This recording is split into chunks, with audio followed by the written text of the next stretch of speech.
Nathalie de Paris, bonjour. Bonjour. Guillaume Marchand, bonjour. Bonjour. Alors Nathalie de Paris, vous êtes patiente experte. C'est quoi une patiente experte? Alors un patient expert, c'est... Une patiente ou un patient expert? Oui, alors pour une fois, on va féminiser la chose. Une patient experte, c'est une patiente qui a été formée à l'éducation thérapeutique notamment. Et l'idée, c'est de diplômer des patients qui ont une expérience du vécu de leur maladie. Et dans l'idée, c'est aussi d'essayer de faire en sorte que les autres patients se prennent en charge et gagnent en qualité de vie et soient plus observants par exemple. Oui, parce que jusqu'à présent, ce qu'on fait, c'est pour... Tout ce qui est fait, c'est évidemment pour le bout de la chaîne, c'est pour le patient. Mais ce que vous voudriez, c'est que ce soit fait avec le patient.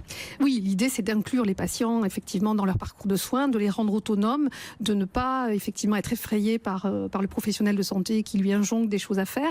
L'idée, c'est de trouver une espèce d'alliance thérapeutique. Et donc, l'université des patients dans laquelle j'ai été formée prépare à ça, justement, et promet de mettre un peu des patients experts un peu partout dans les instances représentatives, type HAS, les ARS. Donc voilà, les patients sont de plus en plus présents dans les parcours de soins. Et donc acteurs de leur santé. Acteurs de leur santé, absolument. Alors Guillaume Marchand, vous êtes psychiatre? Oui. Vous n'avez pas fait exprès, c'est un accident ou... Non. Bon, personne n'est parfait. Vous êtes surtout président et cofondateur de DMD Santé. Comment on passe de médecin, très rapidement, de médecin à entrepreneur? Par passion et par conviction. En fait, DMD Santé n'était pas une start-up à la base, c'était un programme de recherche pendant mon internat. On a commencé à tester, à évaluer avec beaucoup de confrères, beaucoup de solutions e-santé pour arriver aujourd'hui à mHealth Quality, qui est une offre de labellisation. On en a parlé avec vos invités précédents. Alors justement, DMD Santé, c'est quoi exactement DMD Santé? C'est quoi? C'est une start-up qui a bientôt 6 ans, qui emploie une petite dizaine de personnes et dont le métier est de labelliser. Parce qu'il n'y a pas d'usage sans confiance et on s'était dit que labelliser, c'est une manière d'accroître la confiance. Donc c'est autour des applications, autour des applications, des objets connectés en santé, bientôt des plateformes de télémédecine. On vous adresse et vous les oui, mais validez. C'est un vrai besoin parce qu'aujourd'hui c'est une jungle, il y a à peu près 1 demi-million d'offres dans le monde. C'est compliqué pour vous en tant que médecin, pour vous en tant que patient, pour les directeurs d'hôpitaux, de cliniques de savoir quoi choisir et on est un tiers de confiance dans ce secteur. Et c'est la raison pour laquelle vous avez décidé de labelliser ces produits. Oui, exactement. C'était une manière assez simple de guider les usagers finaux vers les solutions qui sont à la fois conformes, c'est-à-dire qui respectent les réglementations. On parlait d'hébergement agréé de données de santé, par exemple, tout à l'heure, et qui sont à la fois testés et validés par des patients, par des professionnels de santé, pour être sûr que ce ne soit pas un gadget.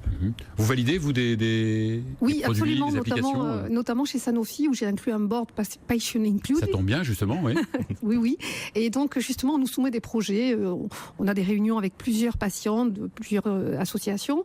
Et donc, on nous soumet des projets. Et notamment, on peut tout à fait, nous, patients, dire non, ce projet-là ne nous convient pas. Ça a été le cas quand on nous a présenté un pilulier électronique. Et là, tout le monde a rejeté en bloc. Et du coup, Sanofi a cessé son projet. C'est assez original, c'est assez innovant. Donc, cette promiscuité avec le laboratoire, justement, c'est assez rare. Oui, aujourd'hui, les laboratoires ont compris qu'il fallait vraiment inclure les patients au cœur de leur projet et que c'était un gage de qualité aussi et de ne pas avancer les yeux fermés, enfermés un peu dans leur bulle, à travailler seuls de leur côté.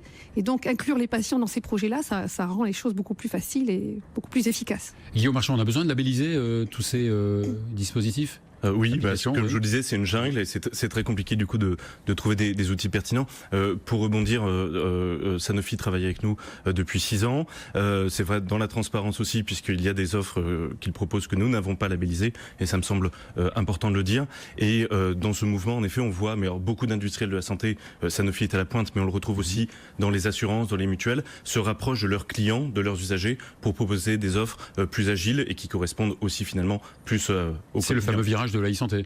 Oui, la e-santé en fait partie. Alors vous êtes aussi président de la Fédération des startups de la e-santé. Franci Health-Tech. Franci Health-Tech, exactement. Alors, quel regard vous portez sur l'écosystème? Alors Franci Health-Tech, en 2 mots, c'est 140 startups, une trentaine de membres partenaires, dont Orange Healthcare, dont Sanofi France. Quel regard je porte? Alors, je porte un regard optimiste, puisque la diffusion est croissante, mais il me semble compliqué de décrire le marché comme une seule e-santé. Vous avez des outils que vous pouvez acheter vous-même. Par exemple, moi j'ai Vidal dans ma poche ou 360 Médical depuis longtemps, mais c'est dans mes usages, je n'ai plus les Vidal. Vous avez de la télémédecine. On a parlé du PLFSS, pardon, qui est donc le projet de financement de la télésurveillance sociale par la Sécu. Globalement, en tant que président de fédération, 2 mots.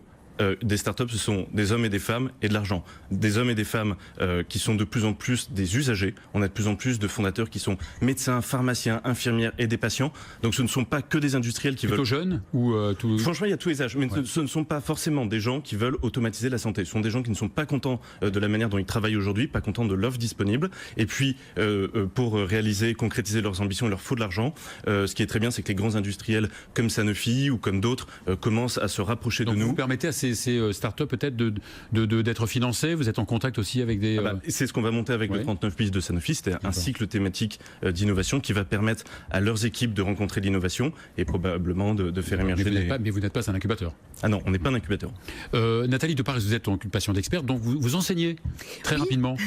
Alors j'enseigne à l'université des patients, notamment je montre l'expérience que j'ai. Ce qui veut dire que vous avez un diplôme. Alors oui, je suis diplômée, voilà, j'ai un diplôme, un DU, c'est un diplôme universitaire. Et donc à ce titre, je peux effectivement intégrer des programmes d'éducation thérapeutique qui sont présents dans les hôpitaux et à destination des patients eux-mêmes, hein, donc pour les former à être plus observants, à s'occuper mieux de leur santé. Et puis j'interviens aussi à la faculté Pierre et Marie Curie dans le cursus universitaire des patients, et ça c'est une vraie innovation, c'est-à-dire que les étudiants de 4e année ont un tout petit cursus, certes petit, mais vous avez un bon accueil des étudiants. Voilà, on a un bon accueil et on montre ce qu'est une relation de soins équilibrée entre un médecin et son patient. Donc aujourd'hui, les médecins sont encore formés aux symptômes, et là on leur montre un vrai patient. Effectivement, c'est un vrai besoin. Guillaume, juste pour terminer, donc les trophées de la santé mobile.